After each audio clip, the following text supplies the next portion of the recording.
turabasuhuje abakurikiye televiziyo y'u Rwanda n'umwanya tuganira ku mateka ya jenoside yakorewe abatutsi mu Rwanda. Tumaze iminsi tubiganiraho, turacyari mu minsi 100 yo kwibuka. Muri uyu mwanya tugiye ku nsanganyamatsiko y'ibijyanye no guhakana no gupfobya jenoside yakorewe abatutsi mu Rwanda. Urabizi hari amategeko ahana icyo cyaha, ariko kandi ntibibuza ko gikorwa, ntibinabuza ko hari abakitabira, ntibinabuza ko hari abagikora ahari babizi cyangwa batabizi ko bihanwa n'amategeko. Ese kuri jenoside yakorewe abatutsi mu Rwanda ibyo kwihakana no kwipfobya bimeze bite? Ese kuzindi zabaye ahandi naho niko byagenze? Turi kumwe rero n'abatumirwa, ngira ngo duhe ikaze. Turi kumwe n'umushakashatsi Tom Ndahiro, ikaze mu kiganiro. Murakoze barore. Turi kumwe na Ingabire Marie Immaculée, muramuzi, ariko muri aka kanya turamwakira nk'uwashinze umuryango Umurinzi Initiative Association, ngira ngo ufite mu ntego zo guhangana n'iryo hakana n'ipfobya. Ikaze mu kiganiro. Murakoze cyane. Tom Ndahiro, wenda mu buryo rusange guhakana no gupfobya jenoside iba yaramaze kwemerwa, yarabaye ku manywa y'ihangu, biza bite? No kuzabaye ahandi niko bimeze? Murakoze cyane barore. Ngira ngo abantu benshi ari abatwumva n'abagiye batumva muri biganiro, ni iyo bavuze guhakana no gupfobya jenoside abantu bibaza ko ahanini bitangirana n'igihe jenoside irangiye. Ntabwo ari byo. Kenshi bikorwa ni mu bigize ibyiciro by'umugambi wa jenoside, ku buryo wenda umuntu atangiye urugero rwo mu Rwanda. 1994 ntabwo ari ubwa mbere jenoside yari ibaye ikorewe abatutsi. Hari n'izindi zari zarabaye, kubera ko ubutegetsi bwazikoraga butegeze bukomwa mu nkokora, biribagirana. Uko kuhakana rero kuba mbere ya jenoside bikorwa mu buryo butatu. Icya mbere ni guhakana umugambi. Guhakana umugambi, icyo cyaha kizagira abantu gikorerwa kikitwa kwitabara. Kugira ngo byitwe kwitabara, bibanza ababitegura babanza gutwerera uwo mugambi abazayikorerwa. Ubwo ni uburyo bwa mbere. Uburyo bwa kabiri ni amagambo akoreshwa mu gihe uwo mugambi utegurwa. Amagambo akoreshwa, bakoresha amagambo aca amarenga, kwicwa abicwa cyangwa bazatsembwa ntibitwe ko batsembwa, ahubwo bakitwa ko hari intambara, ndetse abo icyo gice cy'abantu kigambiriwe gutsembwa kikitwa nyirabayazana. Ayo magambo rero akoreshwa ari muri mitingi, agakoreshwa mu ndirimbo. Mu Rwanda iyo nko mu Rwanda iyo wumvise nk'indirimbo za Bikindi, reka ntange urugero rw'indirimbo za Bikindi, wumva agereranya abatutsi n'umuzimu. Uwo muzimu akavumwa, akavuga ngo ni umuzimu uturutse ishyanga, reka tuzakora uko bishobotse kugira ngo agende. Ikindi kinakorwa, navuga ko ari icya gatatu, noneho ni ugukora ku buryo umuntu ugize ngo arabivuga wo hanze byitwa ko abeshya. Ayo magambo noneho cya gice gikoresha amagambo y'amarenga, gukora, gushaka umutekano, bikitwa ibindi. Muzi ko ababaye mu Rwanda hano bazi ko ahantu henshi bari baracukuye ibyobo babajyanagamo babita ngo ni sendide. Sendide akaba ari ahantu inkotanyi zari zicumbitse. Ibyo byobo bakabeshya ko ari inkotanyi zabicukuye, ari abatutsi babicukuye kugira ngo bazashyiremo abahutu. Noneho kwica bakabikora babajugunyamo ngo n'ubundi barabatanze bababanzamo aho kubikora. Ari nayo mpamvu kugira ngo ibyo ngibyo byose bishoboke hashaka impamvu. Ariyo navuga ngo ni igice cya gatatu n'igice cyo kuvuga ngo ni igice cya kane, gushaka impamvu. Impamvu yo gutoteza ku itariki ya 4 n'iya 5 z'ukwezi kwa 10/19 bakarasa hejuru bugacya bafata abatutsi, bakajya kwica abantu mu Bigogwe, bakavuga bati twamenye ko inyenzi inkotanyi zahageze. Muri 1942 bati hari urwandiko rwanditswe n'umuntu uri Nairobi ruvuga ko hari abantu b'abahutu bagomba kuzicwa, bakica abantu mu Bugesera. Izo ni ingero nke cyane umuntu yatanga ibigenda bikorwa. Noneho iya nyuma iba urupfu rwa Habyarimana. Wenda tutaranagera no ku rupfu rwa Habyarimana, hari abantu bishwe ngo kuko i Burundi Ndadaye yishwe. Ndadaye akicwa i Burundi, bakica abatutsi mu Rwanda. Yewe bakanabihuza. Ya Marenga uyumva muri disikuru ya Mugesera reho muri 1942 ko abatutsi bazoherezwa iyo baturutse babanyujije muri Nyabarongo iyo Busamo. Ntavuze ko bazabatsemba bakabajugunya mu migezi, ahubwo ko bazabasubiza iwabo.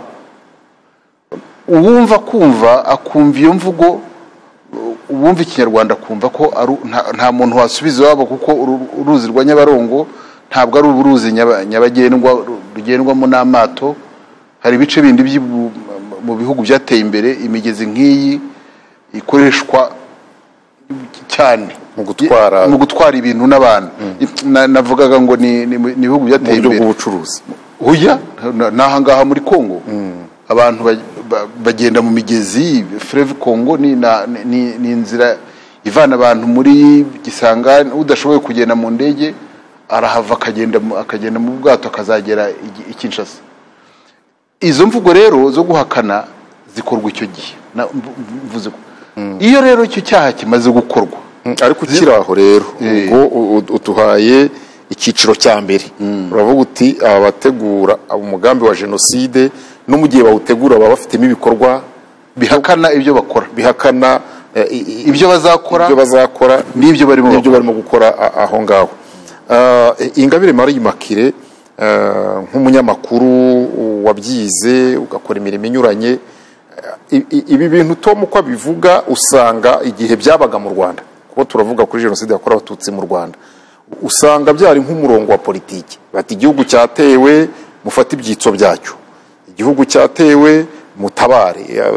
Ngira ngo aravuze ati ni izo mvugo ziba zikorwa zihita zumvikana nka jenoside, cyangwa ni uko ubu ngubu yabaye ahubwo abantu bakaba batari kumuzi ko bya bintu ariho byaganaga.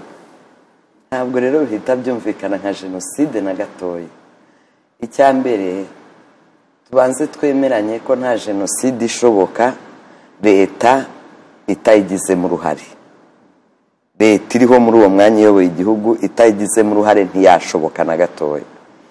Nawe iyo rero leta ibwiye abaturage iti turatewe, dutewe n'umwanzi, ni nuko uwo muntu ahita yitwa uwo nyine bashaka kugira nyirabayazana w'ibyo bategura bo gukora bazi neza. Twatewe n'umwanzi, wowe muturage uraha, kandi ni ukuri ibyo nimushaka tunabyemeranyeho natwe uko twicaye aha. None aka kanya leta ivuze ngo hari umwanzi uteye u Rwanda, twese twahaguruka kurwanya uwo mwanzi. Uwabiteguye niwe ubuzi neza icyo ashaka, niwe ubuzi icyo agendereye. Noneho mukiraho byitwa bigaragara mu mateka gute ko ari icyaha mu gihe leta yose yaterwa yahamagara ngo turatewe nimudufashe? bigaragara mu biba icyaha gute? ni icyaha iyo cya jenoside mu by'ukuri imaze kuba, niho ubona bya binyoma cyangwa uyirimwe iraba, niho ubona bya binyoma, niho ubona kwa kurema urwango, kurema inzangano mu bantu. Kuko urabizi ko igihe kimwe bageze aho n'itangazamakuru ryabo rikabivuga, iryemeranywaga nabo, bagatangira kujya bavuga ngo umwanzi ni uwo muturanyi, mwijya gushakira umwanzi ku mupaka ni uwo nguwo muturanyi. Baratangira bita abantu ibyitso. Biriya Tom yakubwiraga, baraye barasa ijoro ryose ngo buke babone uko bafata abatutsi bagende babafunge mu byitso. Bari babizi ko nta nkotanyi, nta nyenzi mugani wabo yari yageze mu mujyi wa Kigali. Ibyo byo ni clair, kuko iyo hagera ntibari kubura nimwe bafata, ntibari kubura intumbi nimwe berekana, nta zari zahageze. Noneho barara barasa abantu, bwa mbere ho banagira ubwoba ariko baranarakara, kuko ibyo bibiri birajyana. Iyo ugize ubwoba urakarira n'ubu guteye n'ugushyize muri icyo gihirahiro. Noneho buracya rero babona aho bahera bafata abantu, bitanga isura mu bantu yo kuvuga ati ese burya na Barore, ese burya na Tom, abantu twasangiraga twakoranaga ari icyitso, burya yari icyitso, burya nawe yaragendereye kuzatumara. Noneho bigatuma na za mbabazi na za mpuhwe na cya cyizere gihanagurika mu bantu. Kuko iyo batabikora kuriya, abaturage bari kwijandika muri biriya bikorwa, bari kuba bake cyane, bake bashoboka. Noneho barabereka bati dore uyu muntu nutamwitanga barakwica uko bigenda kose. Wabona wa muntu mwabyaranye abana muri batisimu, mwakoranaga ibintu byo, mbese mwari inshuti zisanzwe, nawe bamufashe mu byitso, ukavuga uti nanaka ubu se umuntu yizere ndi. Birangira mu mitwe y'abantu benshi cyane, bagera nko kuri 90% bamaze kumva ko umututsi wese ni umwanzi kandi arashaka kupfa. Rero umuntu wese ni kamere y'abantu, kandi niko bimeze. Ndumva nanjye ariko meze, n'undi wese ariko ameze. Nanjye washaka kunyica mbishoboye namutanga, kuko jyewe sindi igitambo, nta nubwo napfira abantu, ntabwo iyo mpano nyifite, sindi Imana. Ngira ngo n'uwari uyifite Yezu twemera, jyewe nemera nk'umuntu wadupfiriye, ndizera ko ari uko nawe yarazi ko azazuka nyuma y'iminsi 3. Burya atabazi ko azazuka simpamya ko yari kubyemera, nawe yari kwirwanaho akarwana ava ku musaraba. Ibyo rero kamere muntu nyine we nuko yari afitemo kamere Mana, kamere muntu niko imeze. Abantu benshi bagiye muri iyo logique yo kumva ko bagomba kwica abantu kubera ko bumvaga ko bari mu birengera. Tom, none ibyo birayi ijambo umwanzi, yego, ni ikintu gikomeye iyo mu gutegura jenoside, kuko ubushyira abantu mu mitekerereze y'intambara isanzwe. Kandi intambara ubundi ni uburyo bwa politiki buzwi bwemewe, igira uko irwanwa, urumva. Kuko intambara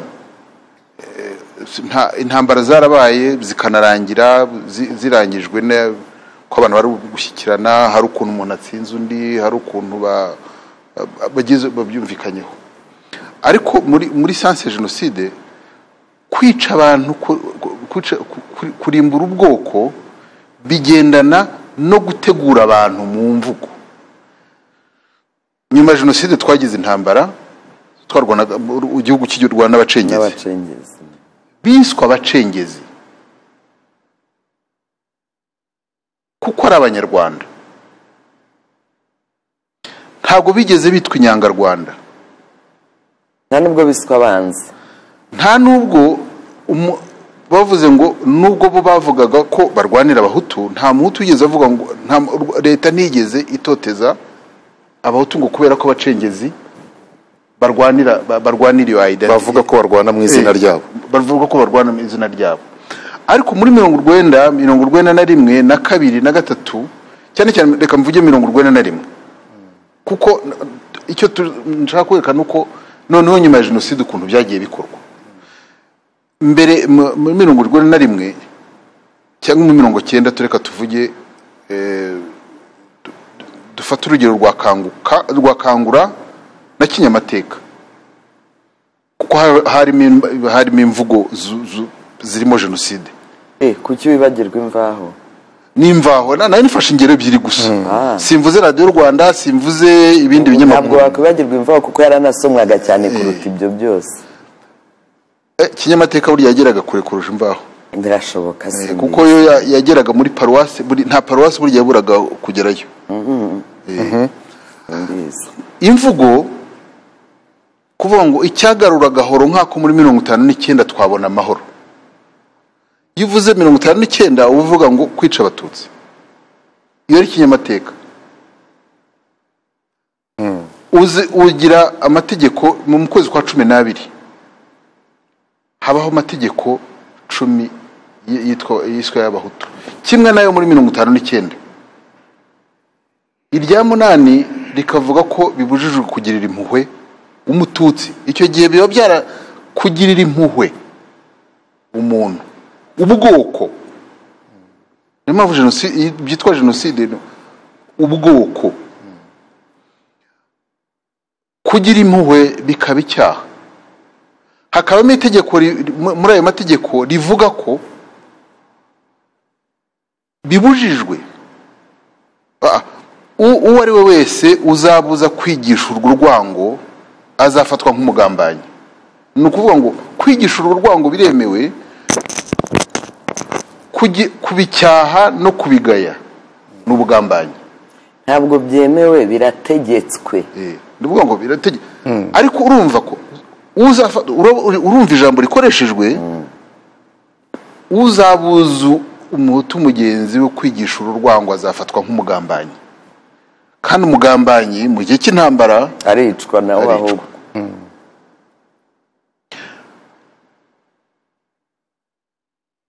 Ariko aya mategeko akaza harabanje yerekana ko muri iyo yari Kangura nomero ya 6. Muri nomero ya 4 hari haravuzwe ko abatutsi bafite imigambi kandi yatangiye mu 1962 ko bashaka kuzica abahutu, bashaka kuzabagira abacakara, bashaka kuzabagira. Iki ni igihe kimwe gusa. Inomero ya 26 ikaza ifite urupapuro rwayo rwa mbere rukazana igitekerezo ngo ni izihe ntwaro tuzakoresha gutsinda inyenzi burundu. Gutsinda inyenzi burundu ya ntambara. Bagashyira umupanga iruhande. Urumva igisubizo kikaza muri iyo foto batavuze bikumvikana. Ibyo byandi bise ngo bakoresha amarenga. Mu byo bashinja Kabuga nuko gutumiza za toni 100 z'imipanga, kuko uwo mupanga muri nomero 26 bavuze ngo gukiza gukemura ikibazo cy'inyenzi burundu. Inyenzi hari amagambo yagendaga ahuzwa. Iyo wavugaga inyenzi byumvikaga ko ari umututsi. Iyo wavugaga umwanzi byumvikana ko ari umututsi. Iyo wavugaga icyitso, kandi icyitso kiba muri sense y'umwanzi, icyitso cy'umwanzi. Ariko muri iyo ntangiriro ya 91 mu kinyamakuru wavugaga imvaho gusa. Roreve yasohoye inyandiko ndende ya Mugesera Reho. Mu byo avuga ngo inkotanyi zifite imigambi 3 ikomeye: kugarura ubwami buhake, no kubangamira demokarasi, gucinyiza umuhutu uko bishoboka byose, no gukora jenoside. Iryo jambo jenoside rishyiramo 91 mu kwezi kwa ngira ngo ni Roreve mu ntangiriro z'ukwezi kwa 2. Iyo jenoside extermination yakoreshaga jenoside, yakoresha amagambo abiri: jenoside na extermination. Kurimbura. Muri uwo mwaka mu mezi nk'abiri na Habyarimana acandi marenga. Habyarimana nka president mu kwezi kwa kane ku itariki 28 ni itariki ntajya nibagirwa kuri 28 z'ukwezi kwa kane avuga ko bagiye gushyiraho gahunda y'ubwirinzi kugira ngo bazakemura ikibazo cy'inyenzi cy'amahoro make burundu amahoro make aterwa n'inyenzi. Urumva ko icyo gihe ntabwo yeruye ariko avuze ko bazategura ikintu kizatuma babona amahoro burundu, ubuvivi n'ubuvivure, aya magambo agakoreshwa, batazongera kwikanga intambara. Jenoside ikaba itegurwa nk'urwego rwo gushaka amahoro ku buryo burambye. Iyo mvugo ikagenda ihererekanya bakazageraho ubuyobozi bw'ingabo muri 1942 bagatanga noneho igisobanuro cy'umwanzi uwariwe. Nomero ya mbere akaba ari umututsi wo mu gihugu n'uwo hanze, n'umuntu umugirira impuhwe nawe akajya mu rwego rw'abanza, ariko umwanzi nomero ya mbere. Kira gihe iyo usubije amaso inyuma usanga haravuzwe byinshi bivugwa n'abanyapolitike cyangwa abayobozi, ari ibyo wavuga n'igihe asura ingabo, ngira ngo ni mu Mutara mu kwezi kwa 10 cyangwa mpera zako, avuga ngo tuzabahorera. Ayo magambo yose iyo umuntu ayumva ashobora gutekereza ko yari imvugo y'igihugu kiri mu ntambara. Biba uhita ubibonamo jenoside. Iyo umwanzi abaye ubwoko ubibonamo jenoside, kuko iyo umwanzi aba RPF akamubiriza abantu bose kurwana iyo ntambara byari kumvikana. Ariko umwanzi uwo mwanya yahindutse ubwoko.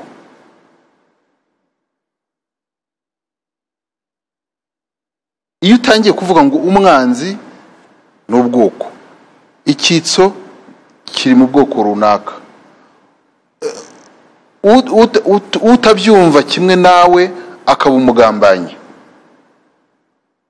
ni ukuvuga ngo ibyo bintu byose iyo bavuga ngo abo bantu tugomba noneho gutangira kugira ubumwe, si ubw'igihugu. Muri disikuru nyinshi zitandukanye umuntu adashobora gutanga ingero ngo zirangize, noneho hatangira kuvugwa ubumwe bw'ubwoko n'umwanzi nk'ubwoko.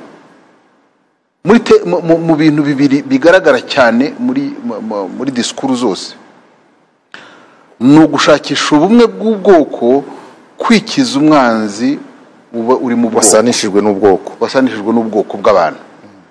Icyo gihe rero bitangira kumvikana nicyo cya cyiciro wise guhakana mu gihe cyo gutegura jenoside, guhakana no gupfobya.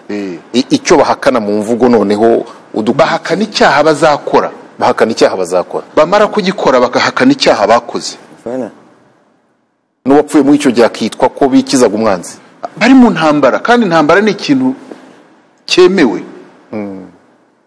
Mu Cyongereza definition y'intambara ni ibarwa muri political conflict. Ariko Ingabire, jenoside ikaba political crime, kimwe n'icyaha cy'ubugome, ikindi kikaba kizanwa n'amakimbirane ya politiki. Bo rero bagashaka kubihuza. Hari icyo Tom yavuze kugira ngo iki cyiciro tukiveho tujye mu guhakana no gupfobya jenoside ikimara kuba uko byari bimeze. Ibyo twabyumvise ni n'uwo mwambaro w'imvugo zitari zo, guhakana no kwitiranya umwanzi n'ubwoko. Ariko yavuze ngo n'umunyamahanga wari wese ushatse kubizamo akamaganwa. Ibi byarabaye mu Rwanda? Byarabaye. Kuvugira babandi? Byarabaye. Twabonye uko bishe n'abasirikare b'Ababiligi bari barinze Madame Agathe Uwiringiyimana kuko babonaga badashyigikiye uwo mugambi. Byarabaye, n'ubu baracanabikomeza bamagana Romeo Dallaire kuko yakomeje kujya bivuga. Hari abanyamahanga benshi baguye ahangaha. Tom yaza kudufasha kure n'umushakashatsi, je sindi umushakashatsi, nibyo nabonye mu makuru. Ariko icyo nagira ngo ngarukeho nuko iyo wamaze kusanisha umwanzi n'ubwoko uba wateguye kurimbura burundu. Ni nayo mpamvu twabonye bica n'impinja. Iyo uvuze intambara yari kuba ari intambara hagati y'abasirikare ba leta n'abasirikare ba FPR, abo bakirwanira uzarusha undi ubutwari akamutsinda, cyangwa se batsindagurana wa mugani bakajya mu mishyikirano. Nta muturage w'umusivile washoboraga gupfa na gatoya, nta n'umwe, nta mwana w'uruhinja, nta musaza, nta mukecuru, nta murwayi wo mu mutwe, nta murwayi urwaye indwara isanzwe uri mu bitaro wari gupfa. Ariko kuko hamaze kwereka abantu ko umututsi ari umwanzi, umwanzi ubundi umurandurana n'imizi. Kandi mwibuke muri ya propaganda yabo barababwiraga ngo uwica imbeba ntababarira n'ihaka. Mwibuke ko na Rwigema na Kagame bagiye ari impinja. Urumva icyo byari bihishe inyuma yabyo. Rero nashaka gushimangira ko iyo wamaze gusanisha umwanzi ugasanisha icyitso n'ubwoko, mu by'ukuri uba wabutanze, ubwo bwoko bwose uba wabutanze. Kuko hashoboye kuba hari umuntu ibintu bibiri, wenda ufite umutima mwiza kamere ye, wenda ushishoza, wenda utari muri izo nyungu za politiki, uvuga ati no icyo se ni ibiki, naka n'umwanzi wanjye se gute, kandi ni icyo gihe nawe bamubwiye ngo araba ari umugambanyi. Kuri buri cyiciro turagenda tureba niba hari cyashoboraga gukorwa. Cyarashobokaga kigakorwa nande? Tom ndetse na Ingabire mu guhangana no guhakana icyo gihe no gupfobya icyo gihe byari gushoboka. No, jewe byari gukorwa nande. Jewe njya mu kintu cyo kuvuga ngo leta yavuze, wenda abantu bajye bemera, dushyire mu gaciro, niryo jambo ry'ikinyarwanda mbonye. N'uyu mwanya uyu nguyu twicaye, leta iramutse ivuze ngo haguruka mukore iki, ntitubeshyane twagikora. Cyane cyane bamaze kukuyobya mu bwonko gutyo.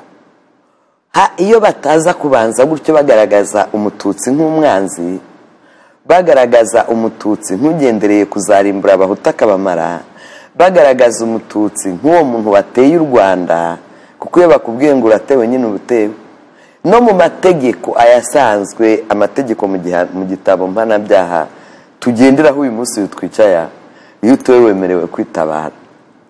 Buriya kwitabara bitandukanye no kwihanira. Ni ibintu bibiri tugomba gutandukanya. Ariko tukiri kuri urwo rwego, Tom, hashoboraga gukorwa iki kigakorwa nandi?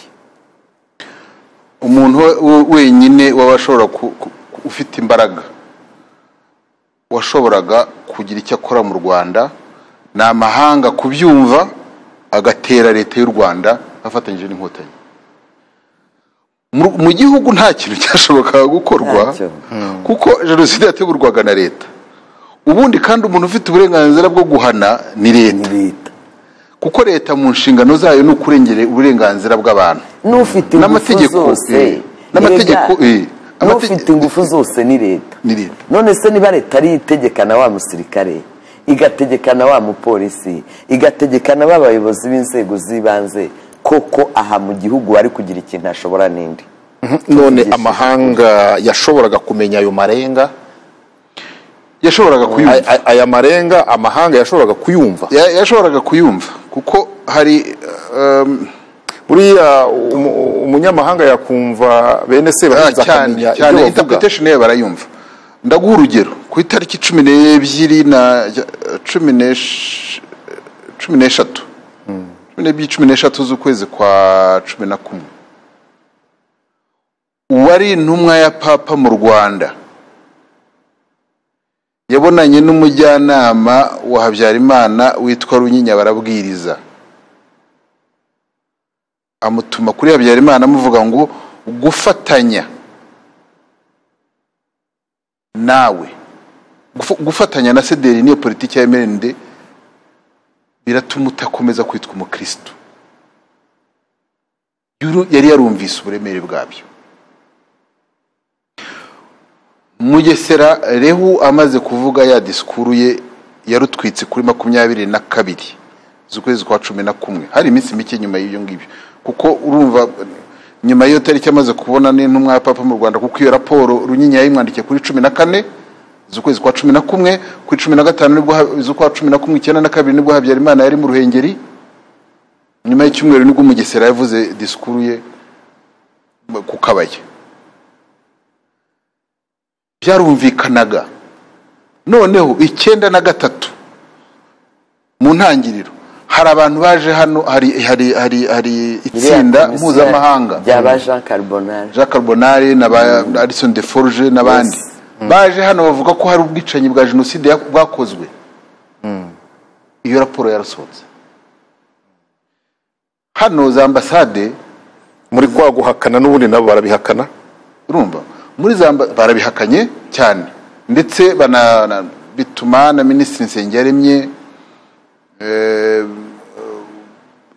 afatanya na Habyarimana kwemera koko hari kwibeshya iyo international iryo tsinda mpuzamahanga ryabyemeje ko barengereye n'ibindi nk'ibyo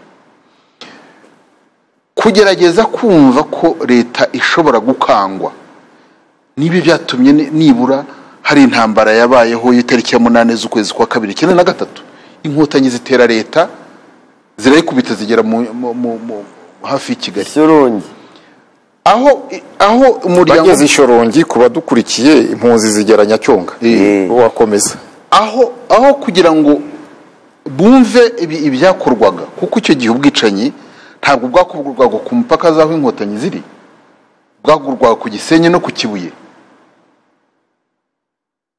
urumva icyo gihe aho kuvuga ngo bashyigikira inkotanyi ko zirimo zikora ibyiza babwira inkotanyi ngo nizisubire inyuma yego urumva ni ya tendance ihoraho mu rwego mpuzamahanga yo kutita ku bintu bakareka bikaba bakazabireka bakazaza gutabara ibintu byaracitse nta muntu rero wari gukemura icyo kibazo niyo wenda bafashe inkotanyi zigatsinda iyo leta zikayikuraho bikarangira kuri urwo rwego ikintu bita souveraineté nationale ngira ngo no kutivanga hari ibintu bajya bavuga muri za diplomasi ngo no kutivanga mu bibazo bwite bireba igihugu aho si yo mbogamizi kugira ngo tuve kuri iki kiciro Tom na Ingabire mpere kuri Ingabire ibyo bikora muri Afrika no ku bihugu badafite mu inyungu none se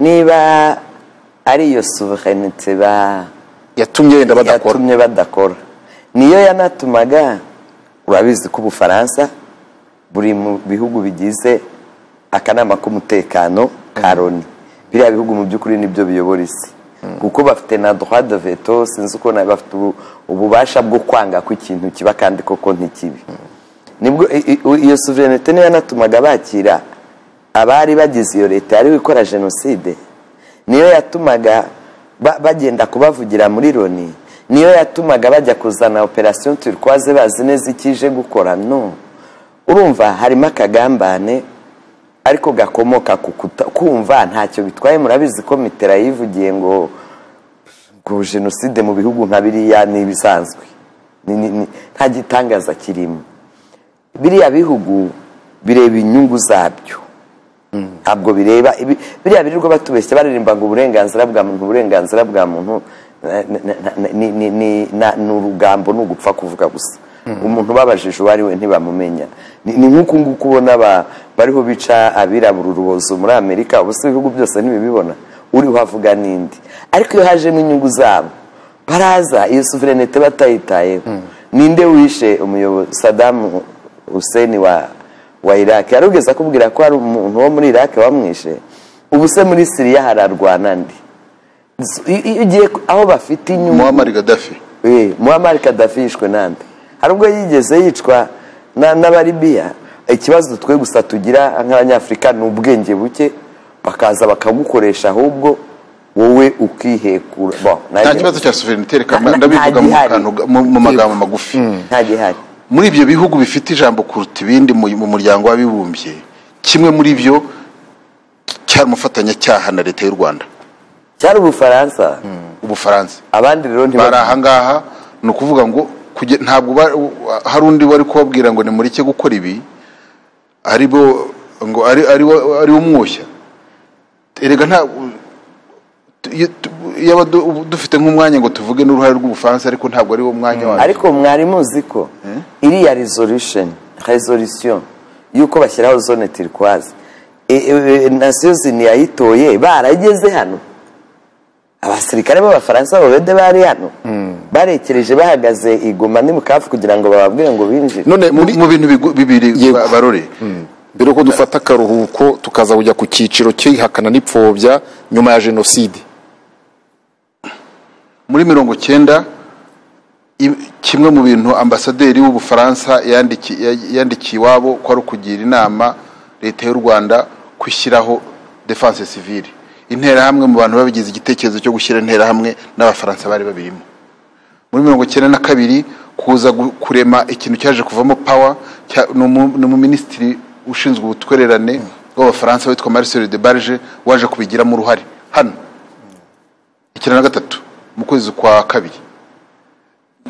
Ntacyo rero nta cyari gukorwa kubera ko ku ruhande rumwe hari leta ibikora, ku rundi ruhande hari igihugu gikomeye cyitwa Ubufaransa cyari gishyigikiye leta. No kuvuga ngo dusoza iki cyiciro ku bijyanye no guhakana no gupfobya jenoside ariko mu gihe bikiri mu mugambi wo kuyitegura, abayihakana ni leta ibi birimo kubitegura, abandi ni bande kuko nyuma ho turaza gusangamo n'abantu ku giti cyabo nayo mahanga. Muri kiriya gice ni leta n'amahanga, amahanga leta mbere na mbere n'amahanga kabijyamo. Abantu ku giti cyabo babyinjijwemo n'iyo leta.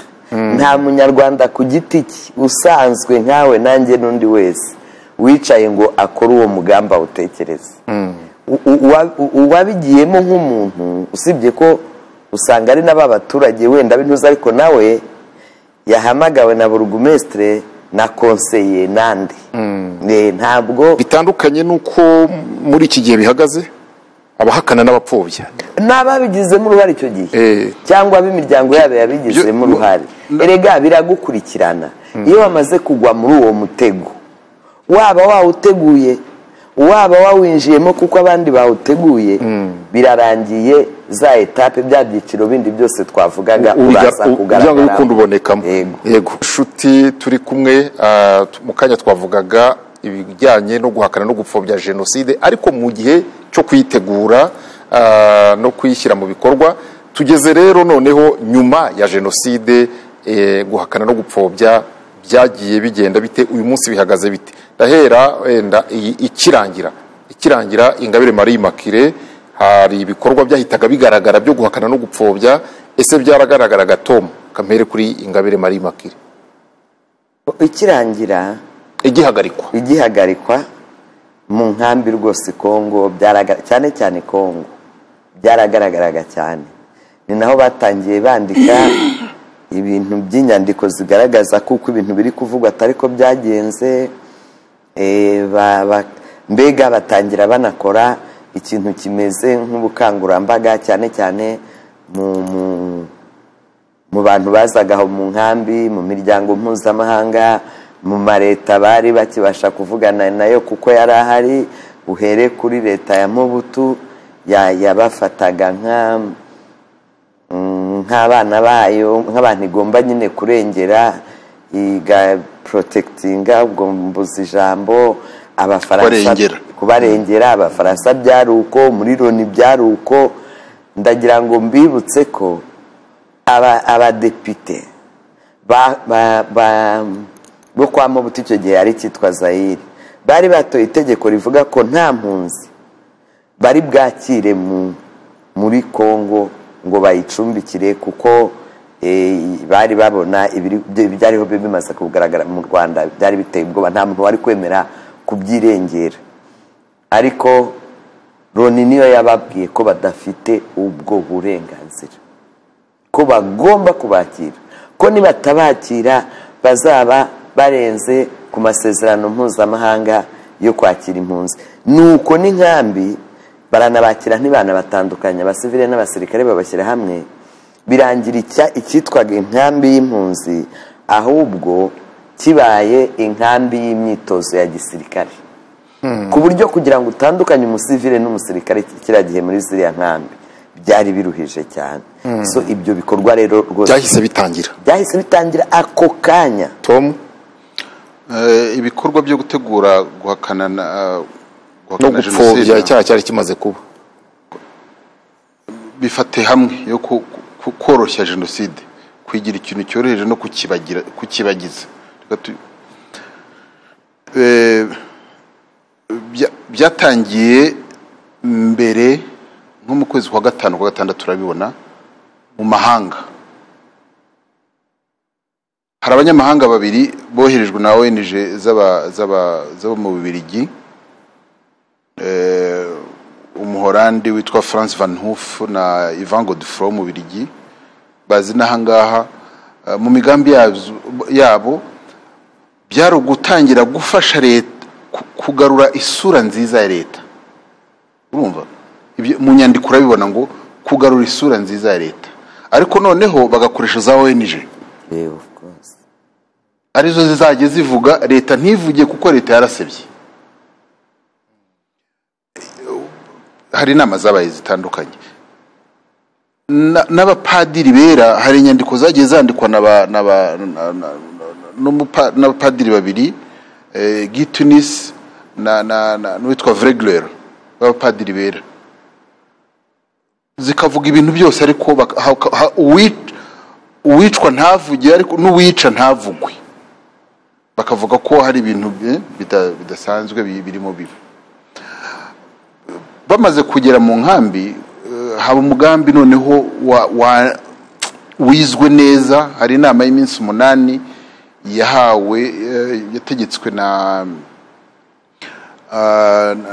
General Bizimungu wayoboraga ingabo hano, aho itsinda ry'abasirikare bayobowe na Lieutenant Colonel Bahufite Juvenal, ryo kwiga ngo uburyo ni nko uburyo basubirana, bakwisana.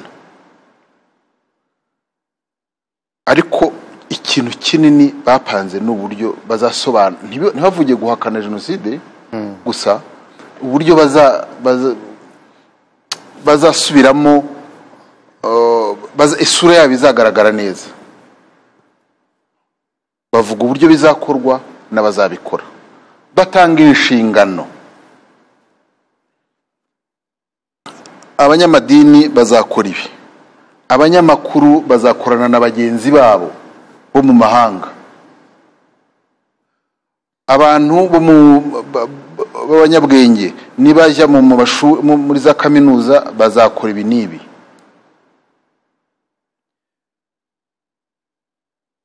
Mu gihe iyo nama yabaga, nibwo abapadiri barigoma nabo basinyaga urwandiko bavuga ko nta jenoside yabaye, kandi na papa wayemeye yibeshye cyane. Urumva abapadiri bavuga ko papa yibeshye, kandi ubundi atibeshya ngo abwirwa na none ari infallible, ari umuntu, ariko yaribeshye kuri jenoside. Kuri jenoside yaribeshye, aho yaribeshye, yaribeshye cyane. Mbese yabaye injajwa, yavuze ibintu bitabi. Papa yabaye injajwa. Ayo mabwiriza rero yatanzwe n'ingabo yaje kubyara ikindi kintu. Reka abari muri guverinoma basanzwe uretse bake bavemo. Abakoze jenoside bose, abari muri igice cya power bazwi, bari muri guverinoma, bahere ko bagenda barabura, kuko ari babagosora, barababwira ngo nimuva hano mugende, ntitubashaka kuko isura yacu mwezo mwaramenyekanye. Yego. Ariko wibuke kuko guhakana mu bitangaza makuru, muri za interview zose barahakanaga. Bagosora hariyo bamubaje bati mwisha abatutsi, ati nimubaza nabo nishe banshinje. Urumva? Karera François wari prefet wa Kigali ngari, hari interview zihakana. Ariko ko tugira ngo tuze mu 2020 uko guhakana n'ukuntu byateguwe icyo gihe. Mu kwezi kwa 10 kwa 1994 haza ubutumwa bw'Ababiligi barimo za nshuti zabo harimo inshuti zabo, ndavuga ebyiri, harimo umupadiri witwa Serge de Sutter, harimo n'umunyapolitike wabo wari umusenateri nibagiwe izina rye, yitwa Rika de Baker, yari umunyapolitiki, yari umuntu mu nteko ishinga amategeko yabo, Rika de Baker. Baza banyura hano bajya i Bukavu. Mu byo baganiriye byari uburyo isura y'abakoze jenoside yakomeza kuba nziza. Urumva ko isura kuba nziza, ikaba nziza gute? Kuba nziza no kuvuga ngo ubuhe buryo bwakoreshwa kugira ngo ibyo bavugwa, ibivugwa bakoze bititwa uko. Kuba arasebye. Urumva hari n'uwanditse ngo babaye, nibwo iryo jambo narimenye mu cyongereza mu gifaransa, ngo babaye suye. Yego. Baranduye.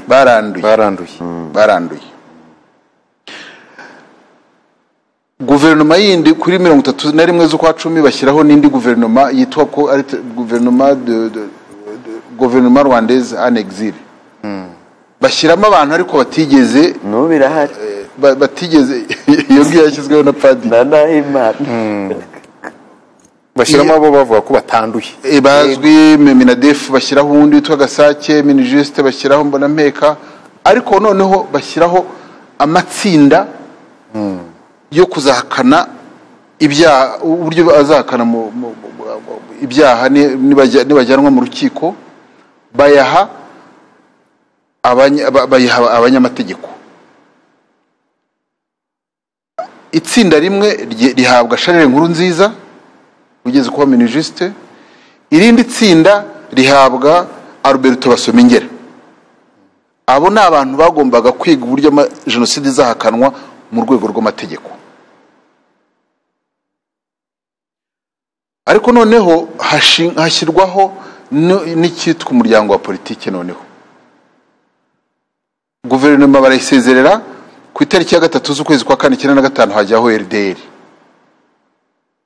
Iyo RDR mu nyandiko shingiro yayo iravuga ngo, ntarajya kubayishyizeho, kuko iravuga ngo ku kibazo kijyanye na jenoside tugomba guhakana ko yabaye, ngo niba yaranabaye bizitwa ko ari ikosa rya RPF.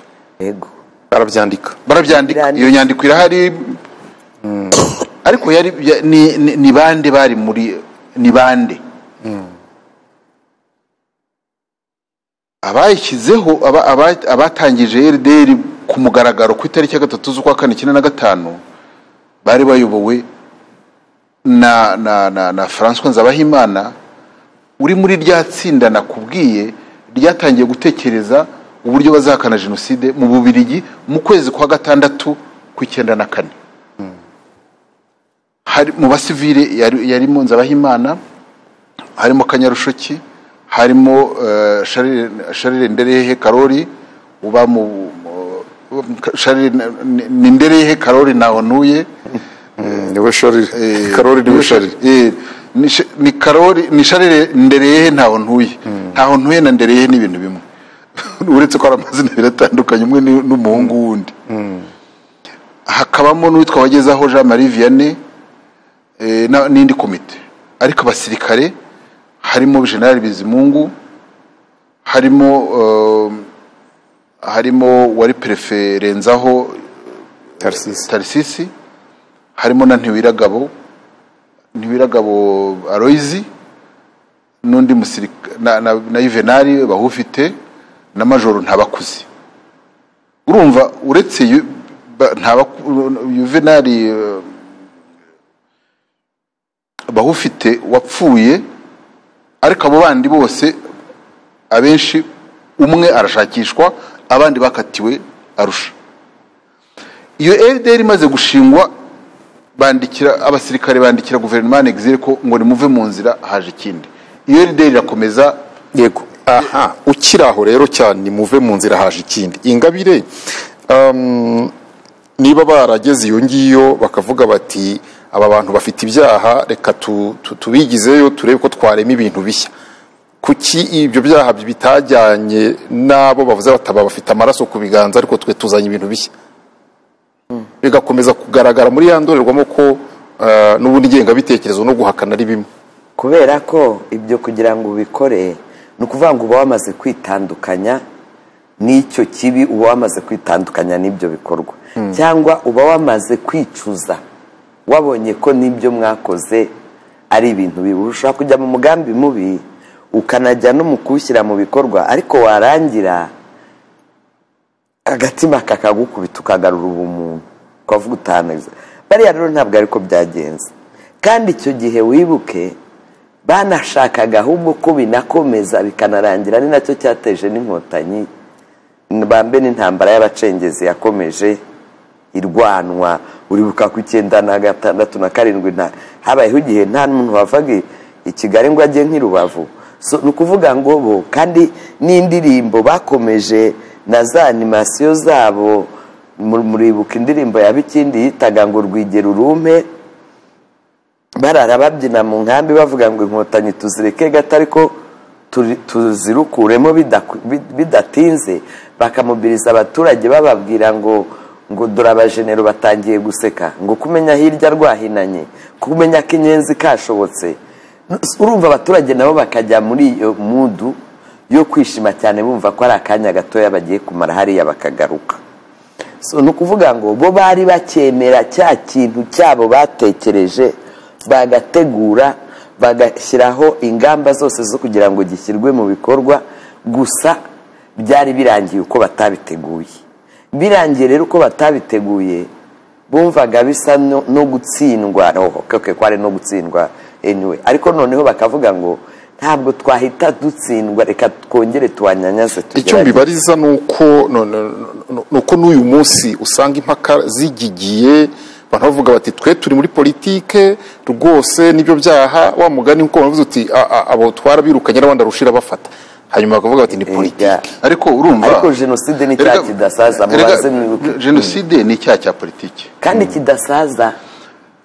Ariko kugira ngo wumve ko atari politiki isanzwe, niba abakoze jenoside banabihaniwe, ndaguha urugero, nakuguhaye urugero rw'abantu batangije RDR, ariko hari na ufate n'urundi rugero rw'abantu bitwa ko bari bashinzwe RDR muri Cameroon, ba membre ba RDR muri Cameroon, Theoneste Bagosora, Nahimana Fredina, abo bose bakatuwe na ICTR.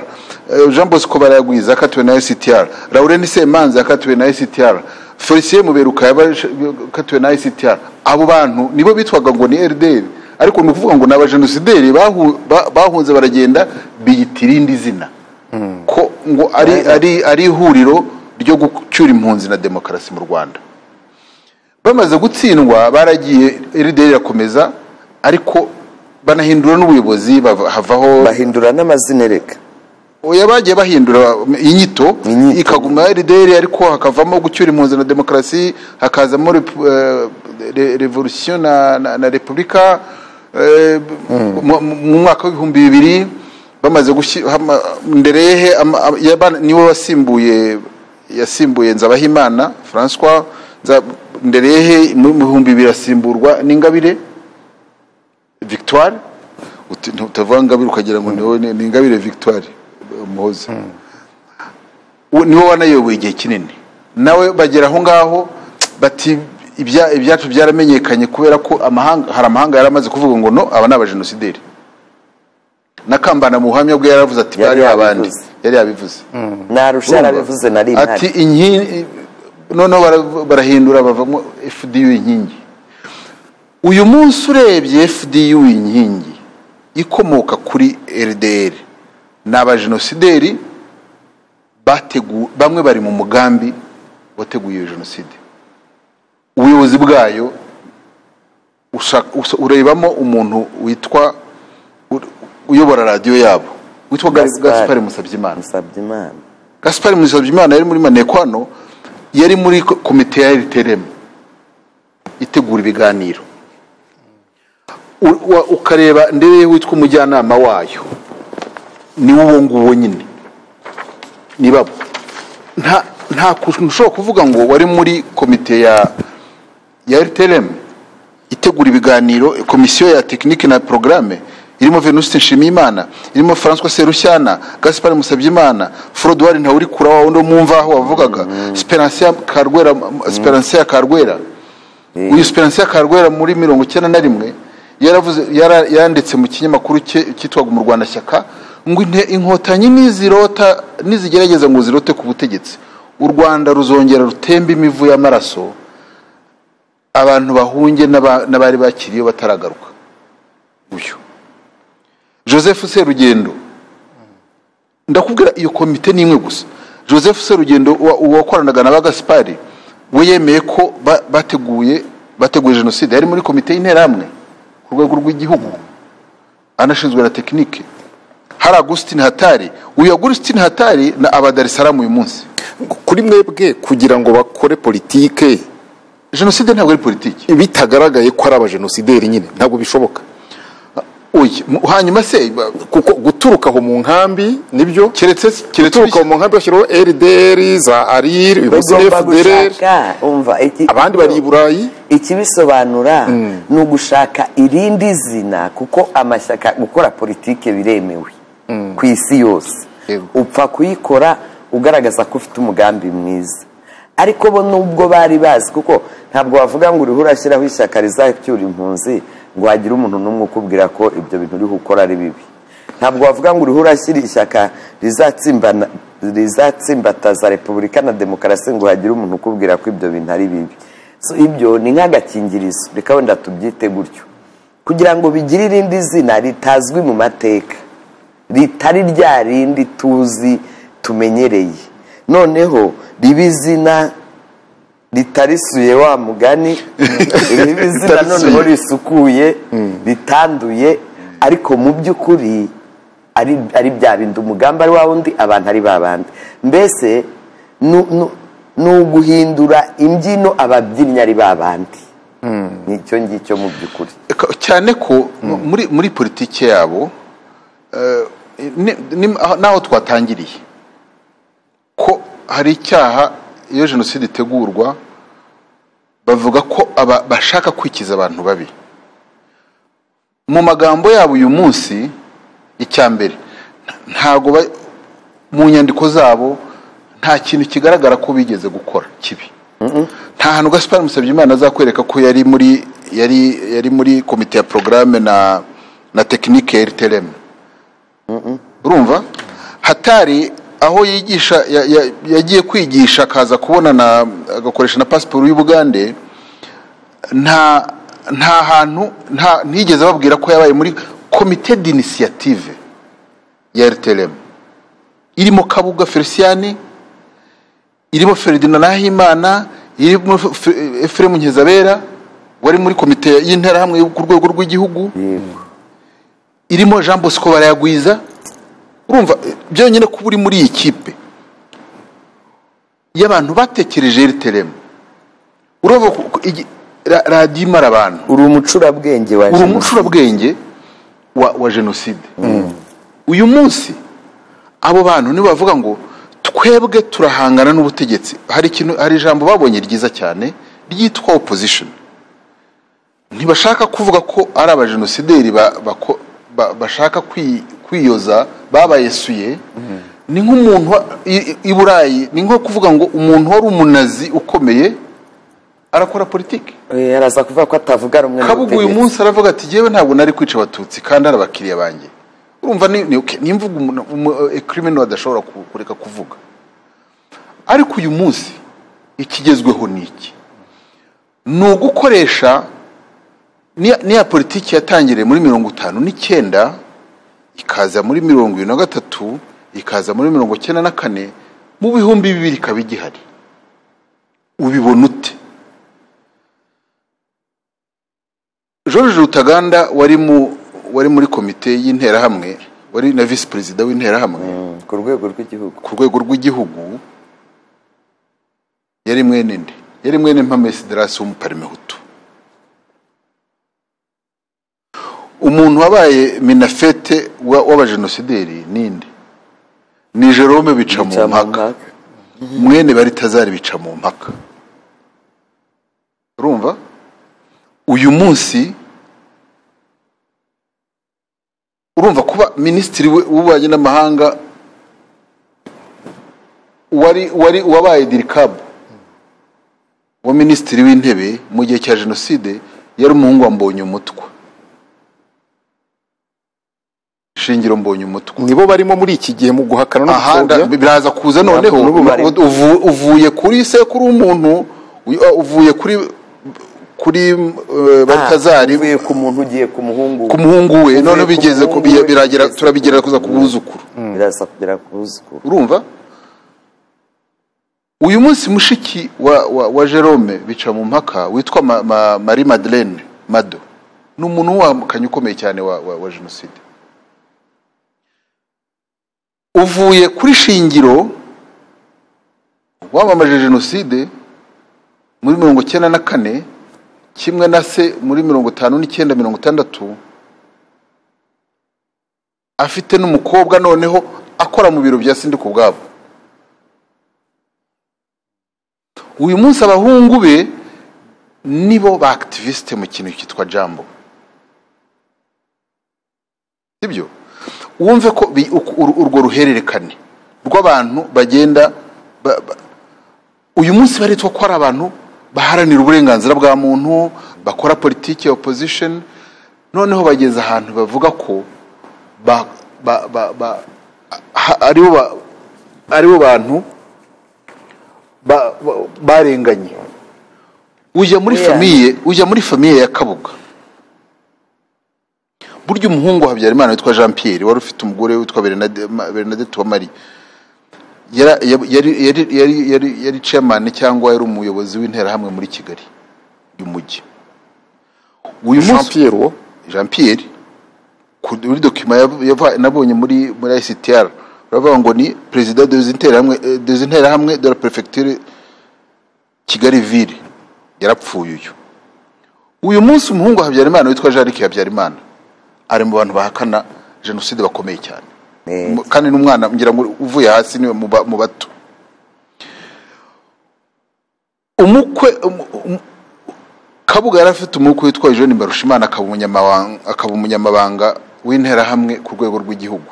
Aza gutandukana n'umugore we Winifrida Musabeyezu, arongorwa n'uwitwa Pole Murayi. Uwo Pole Murayi yabaye muri RNC na FDLR. Hari raporo yo mu mwaka wa 2015, uwo Pole Murayi ari mu bantu b'abaterankunga cyangwa bajya abantu bakomeye muri FDLR.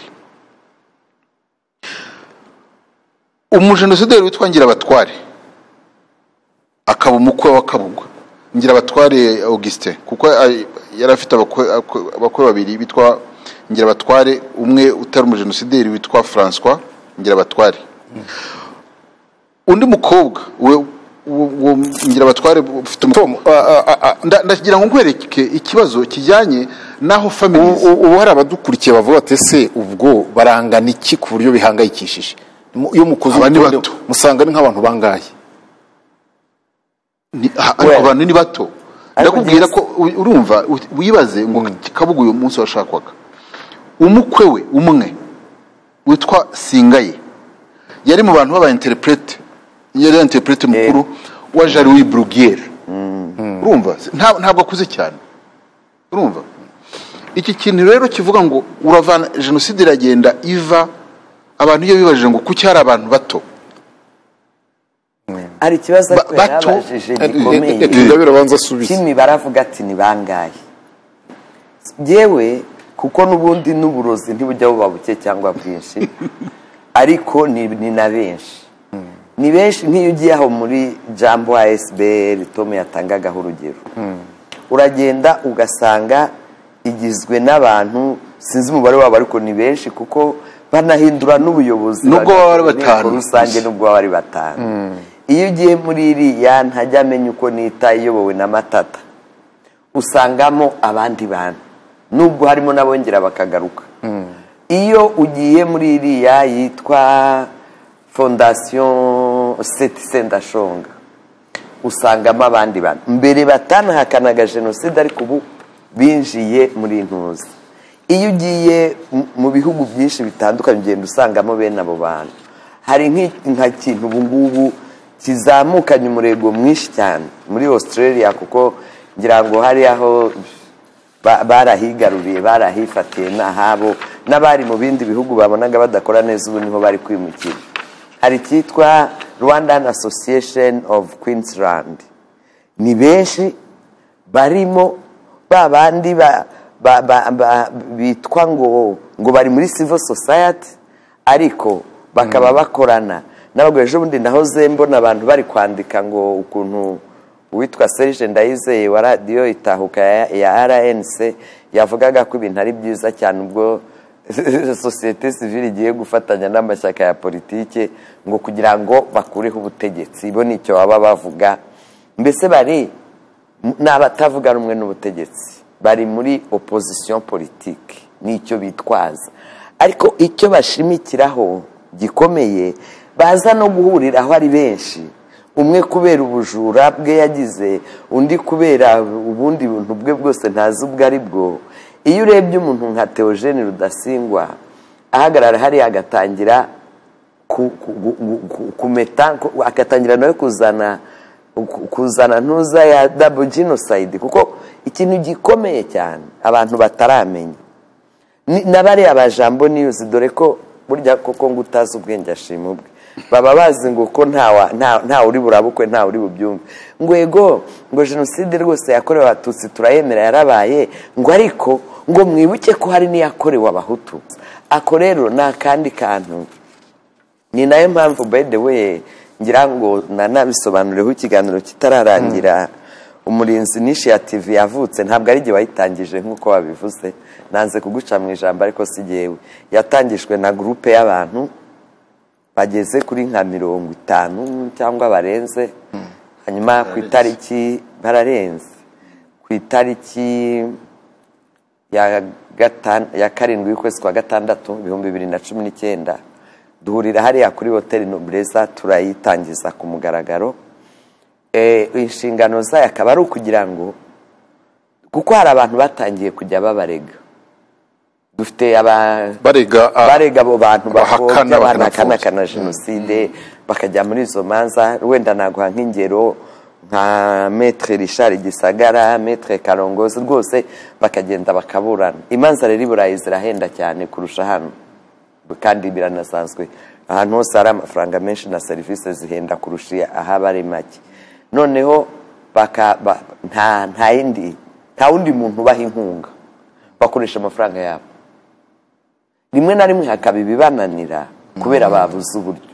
Tujya rero kugira kwemeza ko tugiye gutangiza iyo association, nicyo twashakaga ngo ku ruhande rwacu dufatanye natwe tujye tumubiliza amafaranga. Nta nayo turatangira kumubiriza ko turi bashyashya, noneho na corona yabyivanzemo, kuko twagombaga kuba twaranagira nabo muri diaspora n'abahe bose tukabasobanurira icyo gitekerezo, noneho tukajya twishakamwe amafaranga, natwe tugashaka inshuti nkuko nabo bazishatse, tugashaka natwe abatwumva, noneho tugashyira hamwe tukajya duha abo bantu amafaranga yo kugira ngo bahangane n'ibyo mu nkiko mu buryo bw'amategeko, kuko igihe cyose tutarabasha kugaragaza ko bariho banica n'amategeko mpuzamahanga, kuko icyo gihe na biriya bihugu twabyicaza tukabereka tuti ni murebe aba bantu mwahaye ubwenegihugu, mucumbikiye, muhe uburenganzira bwo gukora, bananiwe no kuba nyine kurwanira kuba abanyarwanda ngo bagire, ugasanga bari twari tugeze ahantu bajya no kwitoza kwiyamamaza, bavuga ngo barajya gutora abadepite wenda kuko i Burayi bo baba bahagarariye amakomine cyangwa uturere. Wajya kureba bari kuri tete de liste ugasanga ni babandi ba Jambo News bandi. Intambara ikaba kugaragariza ibyo bihugu uyu muntu ntimushobora kumwemera nk'umunyepolitike kuko dore indi politiki ari gukora ku ruhande. Ibyo rero byose bikeneye abantu babikora. Murakoze cyane. Iminota wa mugani ifite aho igeze. Tom, muvuza abanyarwanda, waravuze uti mubare wabo ngana iki? Reka mbanze mpera aho ngaho. Hari abanyarwanda n'abanyamahanga. Yego. reka mbanze mvuge ku by'umubare. umubare ntabwo ari munini. Umubare Ingabire abivuze neza tuburyo iki uburozi ntabwo buba buke cyane mu gihe ubu ngubu umuntu akora inyandiko akayishyira ahagaragara bitamuruhishe. ariko se we arabiyobewe, nafate indobo ibasi y'amazi afate agakungugu gake cyane ukadonye murebe y'amazi yose arahita b'umwanda cyane, cyangwa gatonya nk'akindi mugashyire mu mata. None ku banyamahanga bo bagezemo bate? Abanyamahanga yo mukurikiye, reka maze ku banyamahanga. Abanyamahanga babigizemo uruhare bari mu byiciro bitatu cyangwa bine. Reka hari abo ubona aho bahurira na jenoside yakorewe abatutsi mu Rwanda kubera ko bahabaye bahakora cyangwa bamwe banahavukiye ntabwo wabimenya. Ndatanga ingero, hari umuntu witwa Philip Letiens. Ikintu icyo ari cyo cyose kirwanya leta y'u Rwanda, kwerekana ko ari nambi kurusha iya mbere nuko yabaye hano ari umutoni. Ubu ngubu ntaheruka hano. ariko tumba barangushe mu ijambo gato. Philippe Lengens abantu bagihunga niwe wakoranije abarimu bari barakoranye muri kaminuza, abahuriza ahantu hitwa Anvers mu Bubiligi. Arababwira ati ndashaka kubasaba ntimuzajye kwibeshya muhakana ko jenoside yakorewe abatutsi tabaye, bazabaseka kuko na Loni yarayemeje, yabaye ku mugaragaro abantu bose barayibonye. Ahubwo nimuzane ntuzeho kugaragaza ko habaye jenoside ebyiri, ko habaye iy'abatutsi hakaba n'iy'abahutu. Noneho tunagaragaze ko abahutu aribo bapfuye ari benshi kurenza abatutsi bapfuye muri jenoside. Then iyo verisiyo tuzanye imere nk'iroha nkitwikira iyo ngiye, ariko ntimupime rwose ibyo mutangiye byo kuvuga ko nta jenoside yakorewe abatutsi mu Rwanda yahabaye. Ntimuzabitsinda ntibishoboka. Urumva iki hari abahabaye iminota yagiye Tom, hari abavuga uti bari mu bahakana bakanapfobya kuko babaye banakabije cyane. We afite uko ayihakana mu bwenge, ni umuhanga cyane, ariko hari abandi bari bakabije mbese bavuga ibintu n'interahamwe ubwabyo zidakunze kuvuga. Ni nk'umupadiri witwa Serge de Sutter, sinzi ko akinabaho, nari namuvuze ko yagiye no kubateguza yanandika n'inyandiko nyinshi zibarengera. Hari abandi igice cya kabiri ni icy'abanyamahanga bakoranye baburaniye abajenosideri, noneho bakageraho ibyo politiki ideology bari ngengabitekerezo iri muri abajenosideri ikabajyamo nabo kuko nta n'indi verisiyo babonye. Urumva abo ukabona aho bahuriye cyane ko baba barabonye akazi, bafite abantu babahaye akazi cyangwa bakabahesheje. Hari umunyamategeko wari usanzwe akorana na leta ya Habyarimana witwa Luc de Temerman w'Umubiligi. Uwo yakoranaga n'abanyamategeko ba jenosideri imugunga mu gutegura imanza, ariko yanafashije mu gushakira abaregwaga ababuranira Arusha. ari mu bashatse John Philpott, arimo n'abandi. Ariko hari igitabo kinavuga ngo yabwiraga abajya kuburanira abo ngabo ngo ntimujye kubaburanira ko ari abere gusa, muzajye mubaburanira mwego muraburanira hutukoze, ni ukuvuga ngo muraburanira ideology runaka. Icyo ni igice cya kabiri, harimo na Peter Inda n'abandi. Hari abandi ntamenya aho banduriye. Urugero rumwe ni murumuna wa John Philpott witwa Robin Philpott. Bose sinzi ahantu yanduriye, sinzi aho Pierre Péan wapfuye cyangwa Charles Leonana banduriye kugira ngo babe barabayangaje, cyangwa umunyekongo witwa Kambare Masavuri cyangwa Vebreken w'umunyamakuru wo mu Holandi, urareba ukavuga uti ese yahuye nande watumye agira ibitekerezo nk'iby'interahamwe.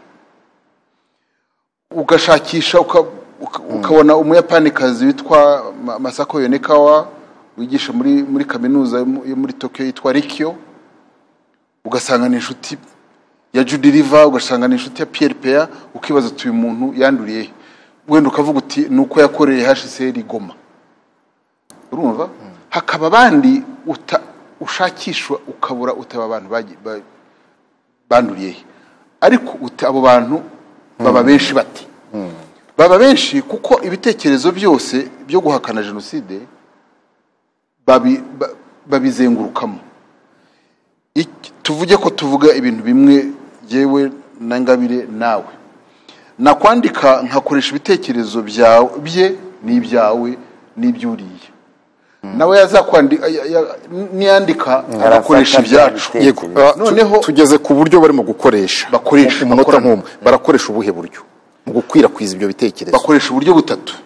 Bakoresha za kaminuza kugira ngo za teze na za papers zandikwa, bakoresha itangazamakuru, niko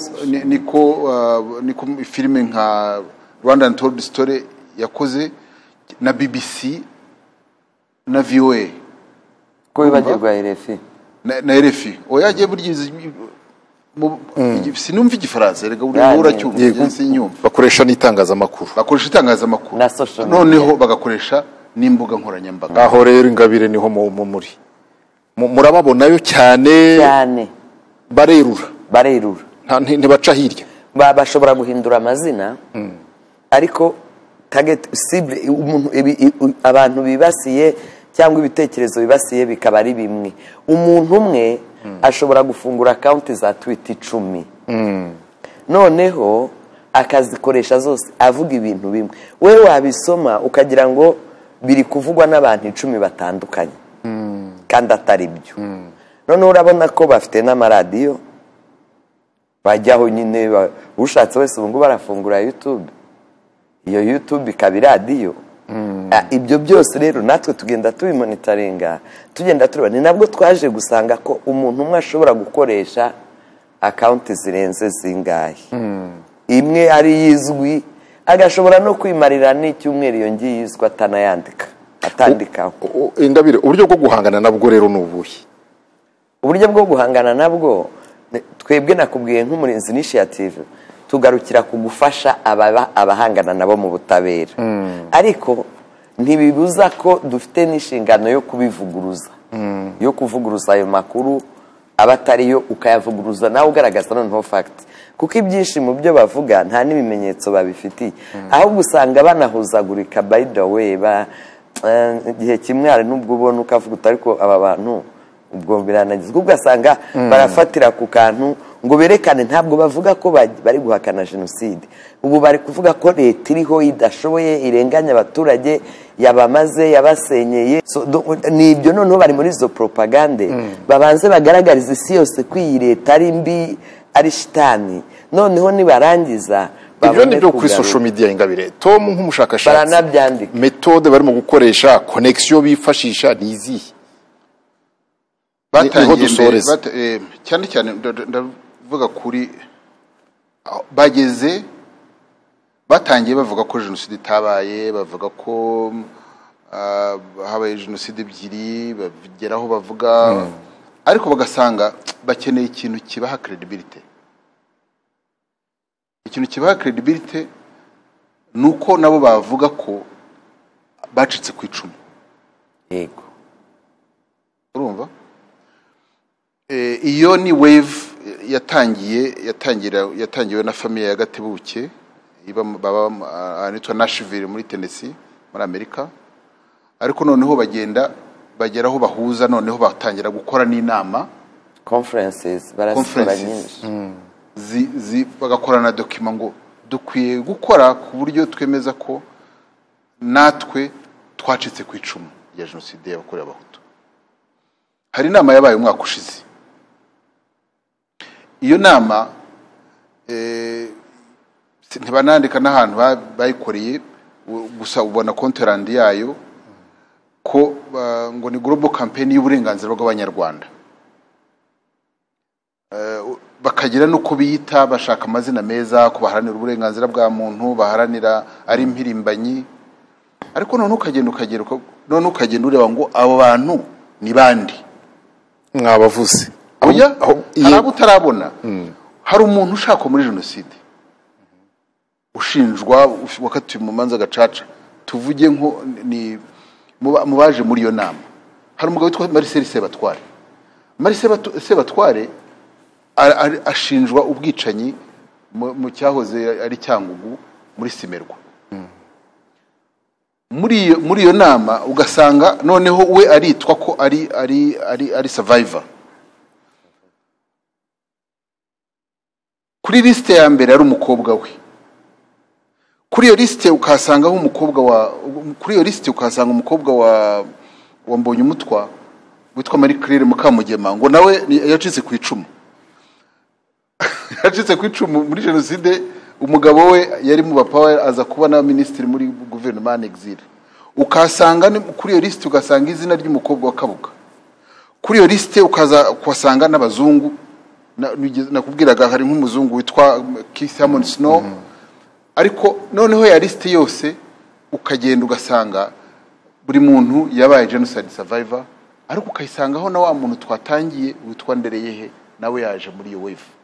Icyo kintu rero ukibaza uti kwiyita survivor bibaha iki? Kwitwa ko bacitse ku icumu bituma babatega amatwi, bituma abantu babatega amatwi batereka twumva aba bantu abari bo. Icyo ni ikintu kigezweho, ni nacyo bakoresha. Ariko ukibaza ukuntu urwo rubyiruko ibintu bigenda mu miryango. Kuri iyo liste mu bantu biyita ko ari survivor hari umugabo witwa Anastase Nkunda Kozera. Umugore we niwe uyobora radio yitwa yo kuri murandasi, bakoresha na YouTube mu byo twavugaga imbuga nkoranyambaga, witwa Agnes Mukarugomwa. Umukobwa we akaba ari muri Jambo ya SBL. Noneho ugasanga ari umwana, ari nyina, ari na se, bose babaye ba ideologue. Ukibaza izo ideology zo mu miryango zarwanwa zite? Ari nacyo wenda navuga kugira ngo ibi bintu birwanye. Kuki dushaka aya mazina? Kugira ngo urwanye ingengabitekerezo ya jenoside n'abayikwiza muri iri hakana. Icyambere ugomba kubamenya. Of course. Mbere yuko ugera mu bucamanza ugomba kumenya ngo bakora bate, bakoresha ihe mvugo, bifashisha ihe miyoboro, babisubiyemo kangahe, bahurira he, bahuzwa n'iki, bahurira he, bahuzwa n'iki, bavuga iki, ibitekerezo byabo ukagenda ubona uburyo ibitekerezo byabo bihura n'ibyo muri 59, ibyo muri 63, ibyo muri 90. Ibyo bitekerezo byose ugomba kubihuza. Kubamenya kabiri, kumenya ibyo bavuga, kubamenya ubwabo, kumenya uburyo bakoresha, kumenya nabo babeshya. Kuko ugomba kugira ngo birwanye, ugomba no kubwira abantu ngo bamenye ko bibwa. Hari imiryango bakoresha, hari imiryango bakoresha bagahabona n'amafaranga ya za leta. Hari umudamu witwa Beatrice Gatebuke, afite ONG ifite abbreviation yitwa Fasha. Ariko iyo Fasha mu Kinyarwanda urumva ko ari to help, ariko ni abbreviation ni ivuga ko ari fellowship y'abantu b'impunzi muri Amerika. Ugasanga arabona amafaranga ya leta y'abanyamerika. ababafasha bakabwirwa ngo murakorana n'abantu batari bo, mwahuye n'abayeskoro kandi n'abantu babiba ingengabitekerezo ya jenoside. Ibyo ni ibintu ubutabera bukajyana no gukangurira abantu kumenya ibyo bintu. Ikindi kizakora nuko abantu bakiga mu mashuri bakora ubushakashatsi kuri bo, kugeza ubu hari umuntu wakoze teze nziza kuri byo w'umuholandi, ariko izo mvugo n'ukuntu zikwira n'uburyo bakoresha Facebook, uburyo bakoresha amazina mahimbano, icyo apfana ninde ugira icyo apfana n'undi, bahurira he? Uyu muntu yanduriye nk'uko umuntu avuga ngo uyu muntu yanduye covid, yandujwe nande, yanduriye he, yanduye ryari, yanduje nde? Murakoze cyane Tom Ndahiro. Biganje mu masohora 30 nibura kugisubiza, aba bahakana bakanapfobya. Biganje ahambere ni Burayi no muri Amerika na Canada, hakaba n'igice kiba mu gihugu, navuze Burayi muri rusange, ariko hari igihugu cyitwa Spain na Australia, ubu ni benshi cyane, nibo ndashaka kugera. Hari Spain, hari Ububirigi, hari Ubufaransa, kuko ho bafite mu Bufaransa bafite mezo ya publication yitwa Source du Nil, biyorwa na Eugène Shimamungu. Bwanje mu Buholandi, muri Amerika hatangiye kwandura, urumva n'umuri mu Buyapani agira ingaruka kubera ko atumira abo ngabo bakajya gutanga ibiganiro. No muri Canada ubu bari very active.